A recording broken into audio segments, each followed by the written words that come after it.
Hello everyone, I'm Vandana Kumari, Assistant Professor PG Department Sociology, Magadh university. जैसा कि मैं second semester और classical thinker पढ़ा रही हूँ, उसमें मैं कार्ल मार्क्स की थ्योरी को डिस्कस कर रही हूँ। कुछ वीडियोस मैंने इससे रिलेटेड बनाए हैं और उसी कंटिन्यूएशन में मेरा ये वीडियो भी है। तो लास्ट वीडियो में हमने डिस्कस किया था about economy as a infrastructure and कैसे जो इंफ्रास्ट्रक्चर है वो सुपर स्ट्रक्चर को रेगुलेट करती है। जैसे सुपर स्ट्रक्चर में हमने देखा कि different kind of organisations, family, educational institutions, legal parties, so ये सारी चीज़ें जो इकोनॉमी के अलावा जितनी सारी चीज़ें हैं उन सबको कैसे इकोनॉमी कंट्रोल करती है और कैसे इकोनॉमी के आधार पर समाज में दो प्रकार के क्लास का डिस्कशन हुआ है कार्ल मार्क्स के द्वारा। तो हमने उसमें क्या पढ़ा कि on the basis of economy दो प्रकार के क्लास होते हैं। पहला है haves and second one is have not.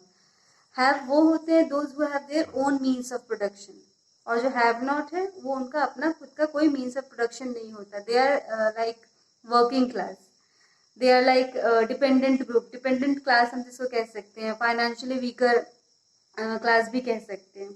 तो जनरली हैव जो ग्रुप है, हैव जो क्लास है, वो जनरली वो क्या है, कैपिटलिस्ट क्लास हम जिसको कह सकते हैं, और इंडस्ट्रियलिस्ट ग्रुप कह सकते हैं इसमें, कि इनका अपना एक फाइनेंशियली बहुत ही पावरफुल होते हैं ये ग्रुप। तो उसी के कंटिन्यूएशन में आज हम समझेंगे कि हमने ये दो क्लास के बारे में क्यों डिस्कस किया था। कार्ल मार्क्स ने क्यों कहा है कि इकोनॉमी के आधार पर ये दो प्रकार के क्लासेस होती हैं। तो इसको हम लोग आगे समझने के लिए हमें सबसे पहले जानना जरूरी है कि इसका यूज कहाँ है और उन्होंने किस प्रकार से इस दो क्लास को ये दो प्रकार का जो क्लासिफिकेशन उन्हें बताया है क्लास का, वो किसके बेसिस पे बताया है और वो किस प्रकार से हम इसको समझने की कोशिश करेंगे। तो यहाँ पर जैसे कि कार्ल मार्क्स ने ये जो दो क्लास के बारे में डिस्कस किया है कि इकोनॉमी के आधार पर जो ये दो क्लासेस होती हैं, उसको समझने के लिए उन्होंने क्या बताया कि हमें मोड्स ऑफ प्रोडक्शन को देखना होगा। कैसे मोड्स ऑफ प्रोडक्शन में, क्यों मोड ऑफ प्रोडक्शन इतना इम्पोर्टेंट है और कैसे मोड ऑफ प्रोडक्शन के अंतर्गत ये दो क्लासेस को हम डिस्कस करेंगे, ये दो क्लासेस को हम देखेंगे, हैज और हैव नॉट को। तो बेसिकली जो मोड ऑफ प्रोडक्शन है वो क्या है, it is the combination of forces of production and relation of production। तो यहाँ पर हमें समझना जरूरी है, हमने सेकेंड वीडियो में भी ऐसा हमने डिस्कस किया था कि फोर्सेस ऑफ प्रोडक्शन क्या है, रिलेशन ऑफ प्रोडक्शन क्या है, और हमने बहुत सारे ऐसे मतलब हम लोगों ने बहुत कुछ इससे रिलेटेड डिस्कस भी किया था। लेकिन यहाँ पर इसको समझना बहुत इंपॉर्टेंट है क्योंकि हम यहाँ पर दो क्लासेस के रिलेशन में इस चीज को समझ रहे हैं। तो यहाँ पर मोड ऑफ प्रोडक्शन क्या है, जैसे कि मोड ऑफ प्रोडक्शन में यहाँ पर डिफरेंट स्टेजेस के बारे में बात हुई है। डिफरेंट स्टेजेस मतलब हंटिंग गैदरिंग सोसाइटी से लेकर कैपिटलिस्ट स्टेट तक, कि किस प्रकार का फोर्सेस ऑफ प्रोडक्शन था और किस प्रकार से रिलेशन ऑफ प्रोडक्शन था, और इसके बेसिस में और इसके अंतर्गत कैसे हैव्स और हैव नॉट का रोल क्या है। तो मोड ऑफ प्रोडक्शन का जो एक्चुअल में मतलब है, मोड क्या होता है, मोड ऑफ प्रोडक्शन का मतलब होता है वेज, तरीका। आप किस प्रकार से समाज में जो प्रोडक्शन है उसका क्या क्या आप तरीका यूज कर रहे हैं। जैसे कि हंटिंग गैदरिंग सोसाइटी जब था तब आप हमारे पास रिसोर्सेज क्या थे, हम उस चीज़ों को किस प्रकार से यूज करते थे। फिर धीरे धीरे हम स्टेज वाइज करते करते अभी हम जैसे कैपिटलिस्ट स्टेट की बात करते हैं, तो कैपिटलिस्ट स्टेट में भी हम वही सेम चीजें आती हैं। Same in the sense resources in the different form में हम बात करते हैं। यहाँ पे रिसोर्सेज भी अलग है, लेबर्स भी अलग है, और हम उस चीज को किस प्रकार से यूज कर रहे हैं, और इसी के अंतर्गत हम समझेंगे कि इन दो क्लासेस का क्या यूज है, और ताकि हमें इसको समझने में आसानी हो। तो मोड ऑफ प्रोडक्शन के द्वारा ही हम हैव्स को और हैव नॉट को डिस्कस करेंगे। जैसे कि यहाँ पे डिफरेंट स्टेजेस हैं सोशल हिस्ट्री के, वहां पे क्या है कि हमें ये देखना है कि प्रोडक्शन मतलब क्या हुआ है, ये इम्पोर्टेंट नहीं है। इम्पोर्टेंट ये है कि प्रोडक्शन कैसे हुआ है, किस मीन्स के द्वारा वो प्रोडक्शन हुआ है, कैसे उत्पादन हुआ है, ये इम्पोर्टेंट है।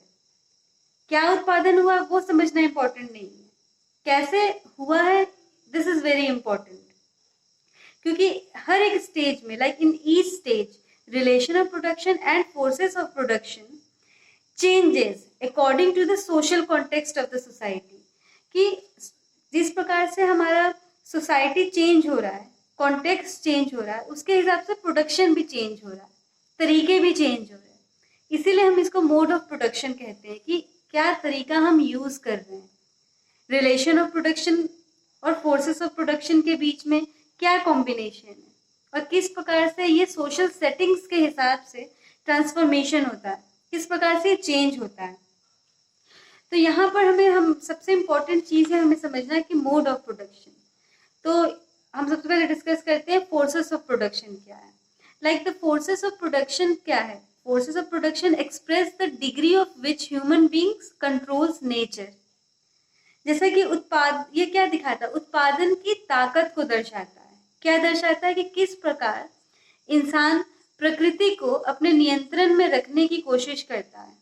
और जो फोर्सेस ऑफ प्रोडक्शन, जैसे समझ लीजिए फोर्सेस ऑफ प्रोडक्शन में हमने पहले भी डिस्कस किया था कि क्या क्या चीजें आती हैं। तो फोर्सेस ऑफ प्रोडक्शन में आता है आपका tools, machineries, labours, technology, raw material, scientific knowledge etcetera. तो ये सारी चीजें क्या है? Forces of production. और जैसा कि एक ह्यूमन नेचर होता है, ह्यूमन नेचर हमेशा ही नेचर को कंट्रोल करने की कोशिश करता है। नेचर को इस तरीके से कंट्रोल करने की कोशिश करता है कि जैसे समझ लीजिए फोर्सेस ऑफ प्रोडक्शन के कॉन्टेक्स्ट में अगर हम बात करते हैं, तो फोर्सेस ऑफ प्रोडक्शन यहाँ पर हमें ये समझना होगा कि फोर्सेस ऑफ प्रोडक्शन जितना एडवांस होगा उतना ही नेचर को आप स्ट्रांगली कंट्रोल कर सकते हैं। मतलब वो उतना ही स्ट्रांगली नेचर को कंट्रोल करता है जितना आपका फोर्सेस ऑफ प्रोडक्शन एडवांस होता है, जो कि हम बाद में इसको डिस्कस करेंगे कि जब प्रिमिटिव सोसाइटी के बारे में हम जब डिस्कस करेंगे कि जब हंटिंग गैदरिंग सोसाइटी था, that was like a classless society, जिसके बारे में हम कहते हैं कि वो तो बिल्कुल क्लासलेस सोसाइटी था, कोई क्लास नहीं था। लेकिन उस टाइम पे भी लोग नेचर को किस प्रकार से यूज करते थे, कि किस प्रकार से वो जो हंट करते थे, या फिर जो फ्रूट्स या फिर वेजिटेबल्स या जितनी सारी चीजें होती थी वो किस प्रकार से गैदर करते थे और उसको यूज करते थे ओनली फॉर द कंजम्पशन। कोई क्लास नहीं था। तो ये डिपेंड करता है कि आप उस स्टेज में थे, उस टाइम पे फोर्सेस ऑफ प्रोडक्शन जो थी वो कुछ नहीं था। मतलब ऑल बेसिकली पीपल क्या थे, वो नेचर पे डिपेंडेंट थे, वो किसी तरीके से अपना जीवन व्यतीत कर रहे थे। लेकिन धीरे धीरे जब एंशिएंट मोड ऑफ प्रोडक्शन आया, तो एंशिएंट मोड ऑफ प्रोडक्शन में क्या था? एंशिएंट मोड ऑफ प्रोडक्शन में डिफरेंट, मतलब वहां पे एक क्लास इमर्ज हुआ मास्टर एंड स्लेव्स के बीच में। तो उस टाइम पे जो प्रोडक्शन होता था, उस टाइम पे जो नेचर पे जो ये डिपेंड करता है कि आप नेचर को किस हिसाब से आप कंट्रोल करते हैं कोई भी चीज प्रोड्यूस करने में। सारी चीजें क्या आता है, नेचर इस प्रकार से बना होता है, सारी चीजें नेचर में अवेलेबल है। Now depends on human being कि वो ह्यूमन बीइंग किस प्रकार से उस नेचर को यूज करके प्रोड्यूस कर रहा है। जैसे आपके पास अनाज का दाना है, आपके पास ग्रेन्स हैं, आपके पास खेत है, बट आपको यहाँ पर किस प्रकार से चीजों को प्रोड्यूस करना है, कैसे आप प्रोडक्शन कर सकते हैं, ये मैटर करता है। तो फोर्सेस ऑफ प्रोडक्शन में यही है कि फोर्सेस ऑफ प्रोडक्शन बेसिकली क्या है, are the ways in which material goods are produced. इसी के द्वारा ही उत्पादन की वृद्धि हो सकती है।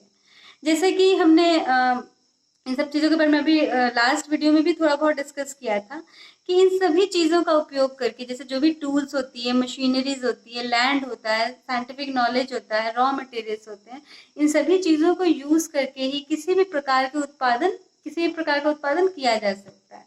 जैसे कि अकॉर्डिंग टू कार्ल मार्क्स अगर हम देखें तो forces of production includes means of production and labour power.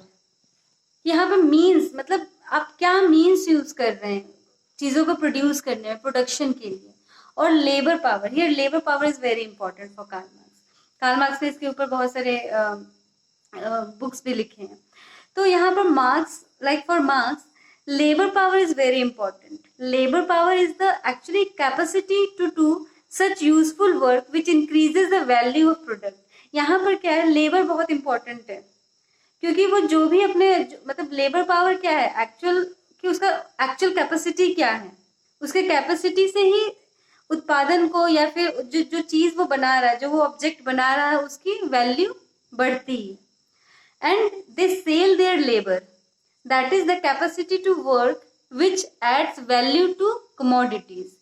कि उनका जो एक्चुअल में जो उनका जो लेबर है वही उनका क्या है, कैपेसिटी है। उसको उसको किस प्रकार से वो काम करके उस कमोडिटी को एक वैल्यू प्रदान करते हैं, एक वैल्यू देते हैं।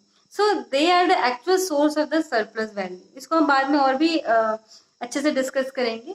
तो अभी हमने आज जो भी कुछ डिस्कस किया, लाइक मोड्स ऑफ प्रोडक्शन के बारे में, तो इसकी मतलब बाद में हम नेक्स्ट लेक्चर में हम इसको और अच्छे तरीके से लैबोरेटरी फॉर्म में पढ़ेंगे कि कैसे मोड्स ऑफ प्रोडक्शन जो है वो हिस्टोरिकल मटेरियलिज्म के द्वारा हम इसको देखेंगे कि कैसे ancient mode of primitive society से, हंटिंग गैदरिंग सोसाइटी से, मतलब क्लासलेस सोसाइटी से कैसे ट्रांसफॉर्म होके एंशिएंट मोड ऑफ प्रोडक्शन आया, फिर कैसे एंशिएंट मोड ऑफ प्रोडक्शन से फ्यूडल मोड ऑफ प्रोडक्शन आया, देन कैसे फ्यूडल मोड ऑफ प्रोडक्शन से ट्रांसफॉर्म होके कैपिटलिस्ट मोड ऑफ प्रोडक्शन आया। तो नेक्स्ट लेक्चर में हम पढ़ेंगे हिस्टोरिकल मटेरियलिज्म कि how understand all this different stages and the different mode of production, how historical materialism is very important to understand all this concept.